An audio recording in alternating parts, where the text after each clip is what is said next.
সদা সর্বদাই প্রশংসা করব কার? কারণ আল্লাহ তাআলা আমাদেরকে হাজারো নিয়ামত দান করেছেন, যেই নিয়ামতের গণনা করে আমি আপনি কখনো শেষ করতে পারবো না। আল্লাহ রাব্বুল আলামিন নিজেই বলেন, ওয়া ইন তাউদ্দু নি'মাতাল্লাহি লা তুহসুহা, ও আমার বান্দারা, আমি আল্লাহ তোমাদেরকে যেই সমস্ত নিয়ামত দান করেছি সেই সমস্ত নিয়ামতের যদি তোমরা গণনা করতে থাকো, লা তুহসুহা, কখনো নিয়ামতের গণনা করে শেষ করতে পারবা না। আল্লাহু আকবার। এরকম অসংখ্য অগণিত নিয়ামত দ্বারা আমার আপনার জীবনকে পরিপূর্ণ করে দিয়েছেন কে? আল্লাহ। আর আল্লাহ তাআলা আমাদেরকে যত নিয়ামত দান করেছেন তার মধ্যে শ্রেষ্ঠ নিয়ামত হলো আল্লাহ তাআলার বাণী, আল্লাহ তাআলার মহাগ্রন্থ আল কোরআন আমাদের জন্য নাজিল করে দিয়েছে।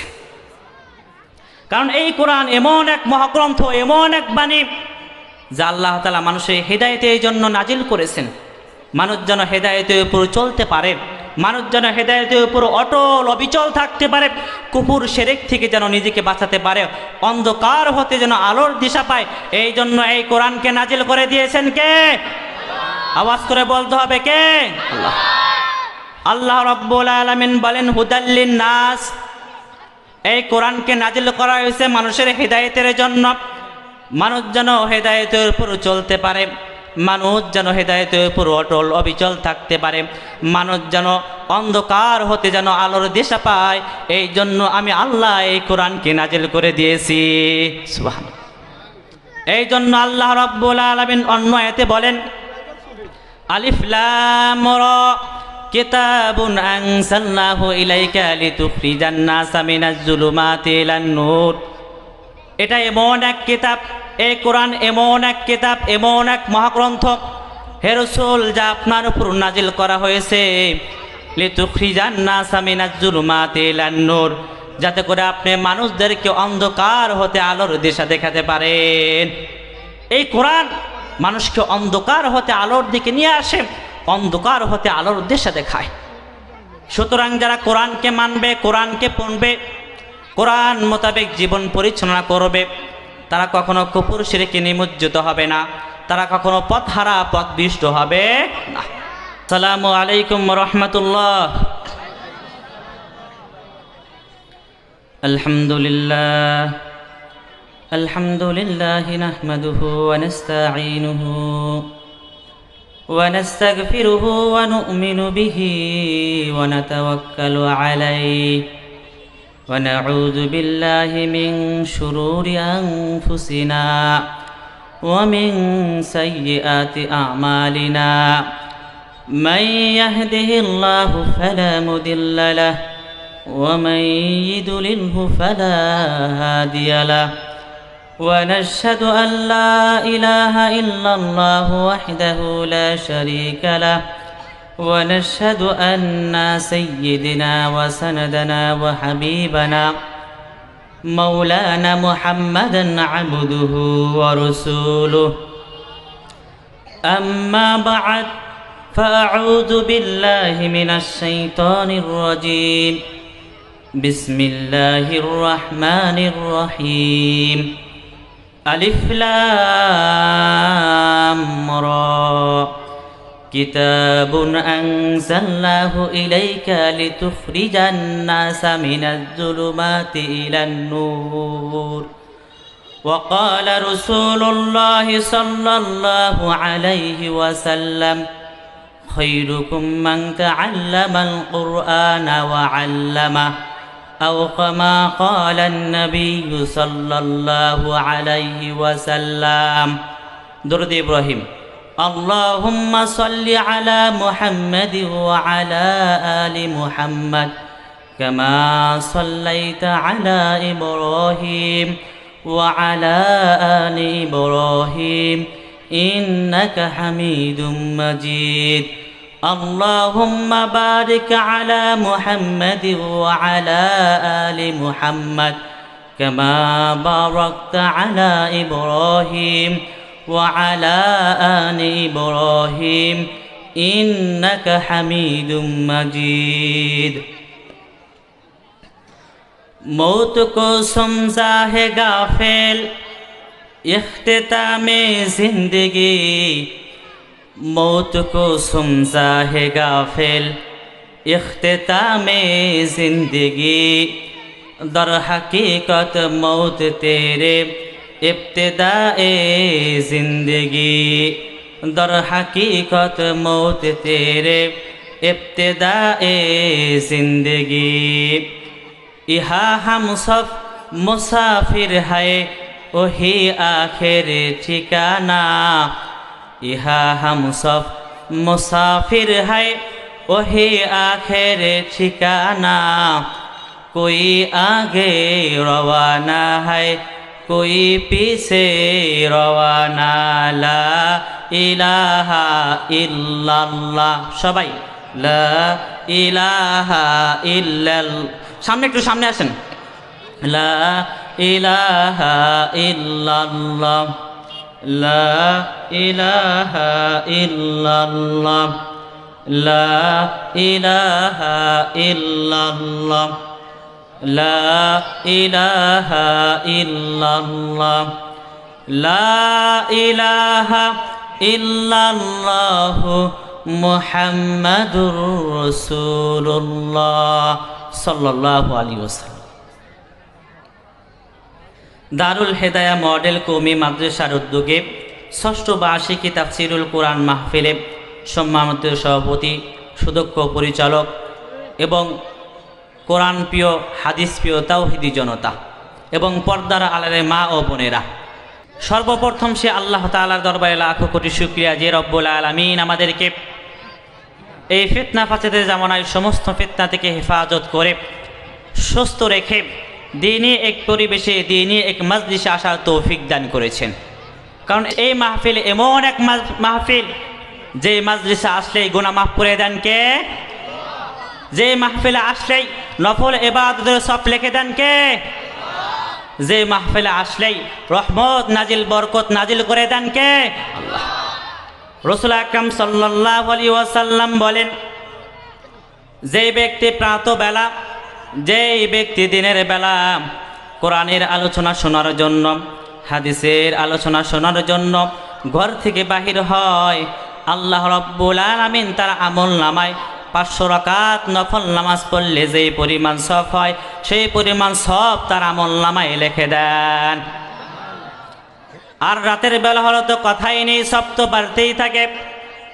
যে স্থানে কোরআনের মাহফিল হয় হাদিসের মাহফিল হয় সে স্থানে রহমতের ফেরেশতারা বেষ্টন করে দাঁড়িয়ে যায় আর আল্লাহ তাআলার নিকট দোয়া করতে থাকে, আয় আল্লাহ আপনার বান্দারা আপনার কোরআনের আলোচনা শোনার জন্য আপনার হাদিসের আলোচনা শোনার জন্য আপনার প্রশংসা করার জন্য দিনে এক মাহফিলে উপস্থিত হয়েছে, আয় আল্লাহ দয়া করে মায়া করে তাদের তামাম জীবনে গুনাহ মাফ করে দিন। আল্লাহু আকবার, আর আল্লাহু আকবার।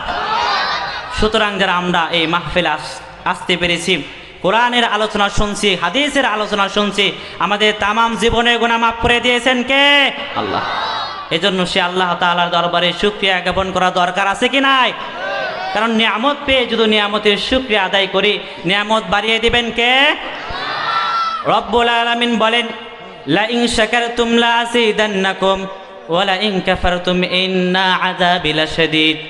ও আমার বান্দারা, তোমরা যদি আমি আল্লাহর নিয়ামত পেয়ে নিয়ামতের শুকরিয়া আদায় করো আমি আল্লাহ তোমাদের নিয়ামতকে বাড়িয়ে দেব। আর যদি নিয়ামতের না শুকরিয়া আদায় করো তাহলে শুনে রাখো ইন্না আযাবি লাশাদীদ, নিশ্চয় আমি আল্লাহর আযাব অত্যন্ত কঠিন। এই জন্য সদা সর্বদাই প্রশংসা করব কার? কারণ আল্লাহ তাআলা আমাদেরকে হাজারো নিয়ামত দান করেছেন, যেই নিয়ামতের গণনা করে আমি আপনি কখনো শেষ করতে পারবো? আল্লাহ রাব্বুল আলামিন নিজেই বলেন, ওয়া ইন তাউদ্দু নি'মাতাল্লাহি লা তুহসুহা। ও আমার বান্দারা, আমি আল্লাহ তোমাদেরকে যেই সমস্ত নিয়ামত দান করেছি সেই সমস্ত নিয়ামতের যদি তোমরা গণনা করতে থাকো লা তুহসুহা, কখনো নিয়ামতের গণনা করে শেষ করতে পারবা না। আল্লাহু আকবার। এরকম অসংখ্য অগণিত নিয়ামত দ্বারা আমার আপনার জীবনকে পরিপূর্ণ করে দিয়েছেন কে? আল্লাহ। আর আল্লাহ তাআলা আমাদেরকে যত নিয়ামত দান করেছেন তার মধ্যে শ্রেষ্ঠ নিয়ামত হলো আল্লাহ তাআলার বাণী, আল্লাহ তাআলার মহাগ্রন্থ আল কোরআন আমাদের জন্য নাজিল করে দিয়েছে। কারণ এই কোরআন এমন এক মহাগ্রন্থ, এমন এক বাণী যা আল্লাহ তাআলা মানুষের হেদায়েতের জন্য নাজিল করেছেন। মানুষ যেন হেদায়েতের উপর চলতে পারে, মানুষ যেন হেদায়েতের উপর অটল অবিচল থাকতে পারে, কুফর শিরক থেকে যেন নিজেকে বাঁচাতে পারে, অন্ধকার হতে যেন আলোর দিশা পায়। এই জন্য এই কোরআনকে নাজিল করে দিয়েছেন কে? আওয়াজ করে বলতে হবে কে? আল্লাহ। আল্লাহ রাব্বুল আলামিন বলেন হুদাল্লিন নাস, এই কোরআনকে নাজিল করা হয়েছে মানুষের হেদায়েতের জন্য। মানুষ যেন হেদায়েতের উপর চলতে পারে, মানুষ যেন হেদায়েতের উপর অটল অবিচল থাকতে পারে, মানুষ যেন অন্ধকার হতে যেন আলোর দিশা পায়। এই জন্য আমি আল্লাহ এই কোরআনকে নাজিল করে দিয়েছি। সুবহানাল্লাহ। এই জন্য আল্লাহ রাব্বুল আলামিন অন্য আয়াতে বলেন আলিফ লাম রা কিতাবুন আনজালনাহু ইলাইকা লিতুখরিজান নাসা মিনাজ জুলুমাতি ইলান নূর। এটা এমন এক কিতাব, এই কোরআন এমন এক কিতাব, এমন এক মহাগ্রন্থ হে রাসূল যা আপনার উপর নাজিল করা হয়েছে লিতুখরিজান নাসা মিনাজ জুলুমাতি ইলান নূর, যাতে করে আপনি মানুষদেরকে অন্ধকার হতে আলোর দিশা দেখাতে পারেন। এই কোরআন মানুষকে অন্ধকার হতে আলোর দিকে নিয়ে আসে, অন্ধকার হতে আলোর দিশা দেখায়। সুতরাং যারা কোরআনকে মানবে, কোরআনকে পড়বে, কোরআন মোতাবেক জীবন পরিচালনা করবে, তারা কখনো কুফর শিরকে নিমজ্জিত হবে না, তারা কখনো পথহারা পথভ্রষ্ট হবে না। এই জন্য রাসূল আকরাম সাল্লাল্লাহু আলাইহি ওয়াসাল্লাম বলেন তারাকতু ফীকুম আমরাইন লান তাদিল্লু মা তামাসসাকতুম বিহিমা। ও আমার উম্মতরা, আমি তোমাদের কাছে দুইটি জিনিস রেখে গেলাম, যতদিন তোমরা এই দুইটি জিনিসকে আঁকড়ে ধরবে, এই দুইটি জিনিস দ্বারা নিজেদের জীবনকে পরিচালনা করবে, ততদিন তোমরা পথভ্রষ্ট হবে না। এক নম্বর হলো কিতাব আল্লাহ, আল্লাহর কিতাব। দ্বিতীয় নাম্বার হলো সুন্নাত রাসূলিহি, তার রাসূলের সুন্নত। সুতরাং যারা কোরআন এবং হাদিস মোতাবেক জীবন পরিচালনা করবে, তারা কখনো পথহারা পথভ্রষ্ট হবে না, তারা কখনো পথহারা পথভ্রষ্ট হবে না। কারণ কোরআন শুধু অন্য অন্য বইয়ের মতো একটি বই নয়, অন্য কিতাবের মতো একটি কিতাব নয়, বরং কোরআন এমন এক কিতাব, এমন এক মহাগ্রন্থ যা মানুষের ব্যক্তিগত জীবন থেকে শুরু করে রাষ্ট্রীয় জীবন, পারিবারিক জীবন, সামাজিক জীবন কিভাবে পরিচালনা করবে এর সব কিছু বলে দিয়েছেন কে? এই কোরআন। এই জন্য রব্বুল আলামিন বলেন ওয়ানাজ্জালনা আলাইকাল কিতাবা তিবয়ানান লিকুল্লি শাই হুদাও ওয়া রাহমাতাও ওয়া বুশরা লিল মুসলিমিন। হে রাসূল, আমি আপনার উপর এমন এক কিতাব, এমন এক মহাগ্রন্থ নাজিল করেছি তিবয়ানান লিকুল্লি শাই, যা সব বিষয়কে স্পষ্ট করে দেয়। শুধু তাই নয়, হুদাও ওয়া রাহমাতাও ওয়া বুশরা লিল মুসলিমিন, যে কোরআন হলো মুসলমানদের জন্য হেদায়েত, রহমত এবং সুসংবাদ। সুবহানাল্লাহ। এই কোরআন মানুষের যাবতীয় সব বিষয়কে স্পষ্ট করে দেয়। মানুষ তার জন্ম থেকে নিয়ে মৃত্যু পর্যন্ত কিভাবে পরিচালনা করবে, তার সংসার থেকে তার সংসার হতে সংসদ পর্যন্ত কিভাবে পরিচালনা করবে, তার ওঠা বসা কেমন হবে, তার ওঠা বসা কাদের সাথে হবে, তার জীবন, তার মান, তার সম্মান কার জন্য ব্যয় হবে, তার সম্পদ, তার ইজ্জত কোথায় কোন জায়গায় ব্যয় হবে, এর সব কিছু বলে দিয়েছে এই কোরআন। এই সব কিছু বলে দিয়েছেন কে? এই কোরআন। সাথে সাথে মনে রাখতে হবে এই কোরআন হলো মুসলমানদের জন্য হেদায়েত, এই কোরআন হলো মুসলমানদের জন্য রহমত, এই কোরআন হলো মুসলমানদের জন্য সুসংবাদ। সুতরাং যারা কোরআনকে পড়বে, কোরআনকে আঁকড়ে ধরবে, কোরআন মোতাবেক জীবন পরিচালনা করবে, তারা কখনো পথভ্রষ্ট, পথহারা হবে না, তারা কখনো পথহারা পথভ্রষ্ট হবে না। শুধু তাই নয়, যারা কোরআনকে মানবে, কোরআন মোতাবেক নিজের জীবনকে পরিচালনা করবে, নিজের রাষ্ট্রকে পরিচালনা করবে, নিজের সমাজকে পরিচালনা করবে, সেই সমস্ত মুসলমানদের উপর, রাষ্ট্রের উপর, সমাজের উপর রহমত, শান্তি নাজিল করে দিবেন কে? আওয়াজ করে বলতে হবে কে? আল্লাহ। আজ পৃথিবীর দিকে তাকান, পৃথিবীর আনাচে কানাচে মুসলমানরা নির্যাতিত, নিপীড়িত। পৃথিবীর আনাচে কানাচে সবচাইতে বেশি নির্যাতিত, নিপীড়িত মুসলমান। মুসলমানদেরকে কুকুরের মতো, শিয়ালের মতো গুলি করা, হত্যা করা হচ্ছে।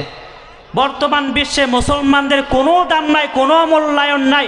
এর একমাত্র কারণ হলো মুসলমানদের জীবনের মধ্যে, তাদের কর্মের মধ্যে আল্লাহর বিধান তথা কোরআনের হুকুম বাস্তবায়ন নাই। চিল্লায়ে বলেন ঠিক কিনা? ঠিক তেমনি ভাবে আর সমাজের দিকে তাকান, রাষ্ট্রের দিকে তাকান, সমাজের মধ্যে শান্তি নাই, রাষ্ট্রের মধ্যে শান্তি নাই। গুম হত্যায় ভরপুর, চুরি রাহাজানিতে ভরপুর, টেন্ডারবাজিতে ভরপুর। এর একমাত্র কারণ হলো সমাজের মধ্যে, রাষ্ট্রের মধ্যে কোরআনের হুকুম বাস্তবায়ন নাই। চিল্লায়ে বলেন ঠিক কিনা? কারণ যেই সমাজের মধ্যে কোরআনের হুকুম বাস্তবায়ন হবে, যেই রাষ্ট্রের মধ্যে কোরআনের হুকুম বাস্তবায়ন হবে, সেই সমাজের মধ্যে, রাষ্ট্রের মধ্যে রহমত শান্তি নাজিল করে দিবেন কে? এই জন্য বিশ্বনবীজি বলেন, ইন্নাল্লাহা ইয়ারফাউ বিহাদাল কিতাবি আকওয়ামান ওয়া ইয়াদউ বিহি আখারিন। নিশ্চয় আল্লাহ রাব্বুল আলামিন এই কোরআনের মাধ্যমে কোন জাতিকে শ্রেষ্ঠত্ব দান করে, মর্যাদা দান করে, আবার এই কোরআনের মাধ্যমে আল্লাহ তাআলা কোন জাতিকে অপদস্থ লাঞ্ছিত করেন। আর আল্লাহ তাআলা কাউকে সম্মান দিতে পারেন কি পারেন না? লাঞ্ছিত অপদস্থ করতে পারেন কি পারেন না? কারণ সম্মান দেওয়ার মালিক কে? লাঞ্ছিত অপদস্থ করার মালিক কে? আল্লাহ রাব্বুল আলামিন বলেন, ওয়া তুইজ্জু মান তাশা ওয়া তুযিল্লু মান তাশা বিয়াদিকাল খায়র। আল্লাহ তাআলা যাকে চান তাকে সম্মান দান করেন, আবার যাকে চান তাকে অপদস্থ লাঞ্ছিত করেন, কারণ সব কল্যাণ কার হাতে? সুতরাং যারা কোরআনকে মানবে, কোরআন মোতাবেক জীবন পরিচালনা করবে, আল্লাহ তাআলা তাদেরকে সম্মানিত করে দেবেন, আল্লাহ তাআলা তাদেরকে শ্রেষ্ঠ করে দেবেন। ইতিহাস সাক্ষী, যারাই কোরআনকে মেনে নেবে তাদেরকে সম্মানিত করে দিবেন কে? আল্লাহ। আইয়ামে জাহিলাতের যুগ, যেই যুগ হলো বর্বরতার যুগ, অজ্ঞতার যুগ, যে যুগের মানুষরা এমন কোনো অপকর্ম ছিল না যা তারা করত না। সুদ, ঘুষ, চুরি, রাহাজানি, গুম হত্যা, অন্যায়ভাবে মানুষকে খুন করা সহ হাজারো অপকর্মে লিপ্ত ছিল।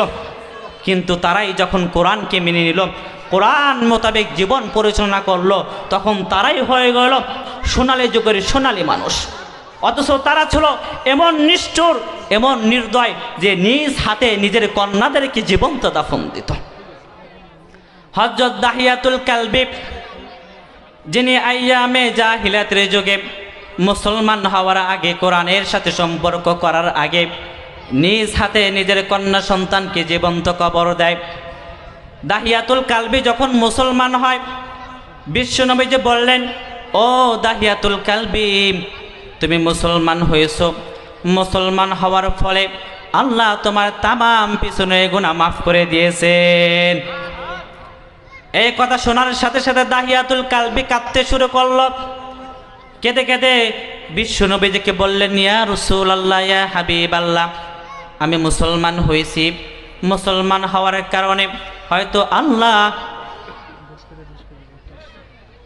হয়তো আল্লাহ আমার তামাম পিছনের গুনাহ মাফ করে দিয়েছেন, কিন্তু আমার মনে হয় না আল্লাহ আমার কখনো একটি গুনাহ মাফ করবে।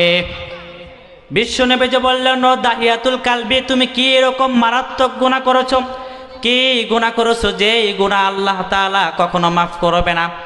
এবার দাহিয়াতুল কালবি হাউমাউ করে কান্না শুরু করে দিল। কেঁদে কেঁদে বিশ্বনবীকে বললেন, ইয়া রাসূলুল্লাহ, ইয়া হাবিবাল্লাহ, আইয়ামে জাহিলাতের যুগে আমি একবার সফরের জন্য বাহির হই। এমতো অবস্থায় আমার স্ত্রী গর্ভবতী ছিল।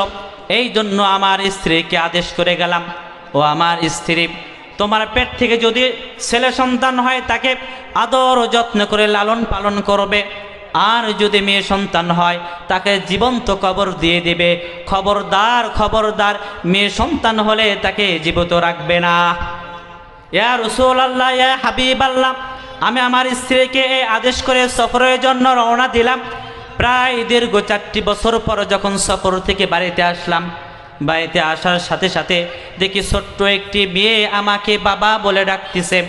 আমি আমার স্ত্রীকে জিজ্ঞাসা করলাম, ও আমার স্ত্রী, এই মেয়েকে যে আমাকে বাবা বলে ডাকতেছে, এই মেয়েকে? স্ত্রী ভয়ে ভয়ে জবাব দিল, ও আমার স্বামী, এই মেয়ে হলো তোমার রেখে যাওয়া সেই সন্তান।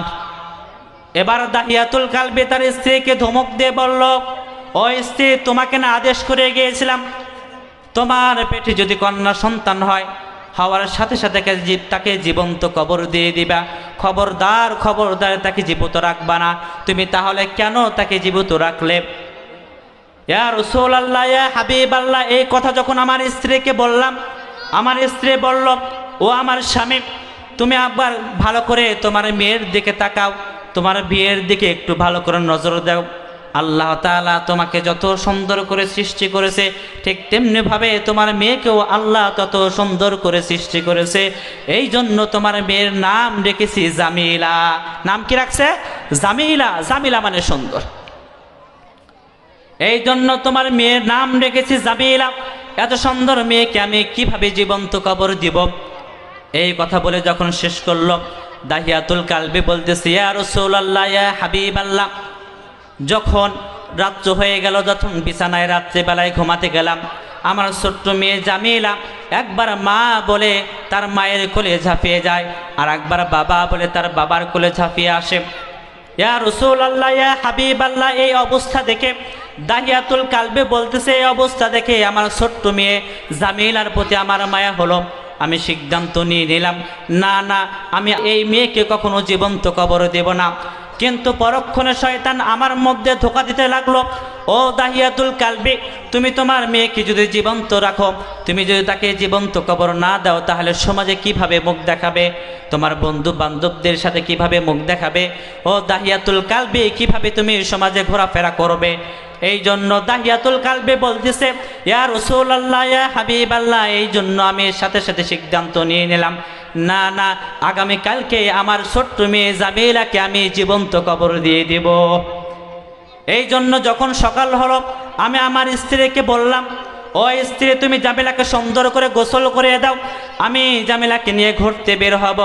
আমার স্ত্রী শোনার সাথে সাথে জামিলাকে সুন্দর করে গোসল করে নতুন জামা পরিধান করে দিল এবং জনমের মতো 2 লোকমা খাবার তার মুখে তুলে দিল।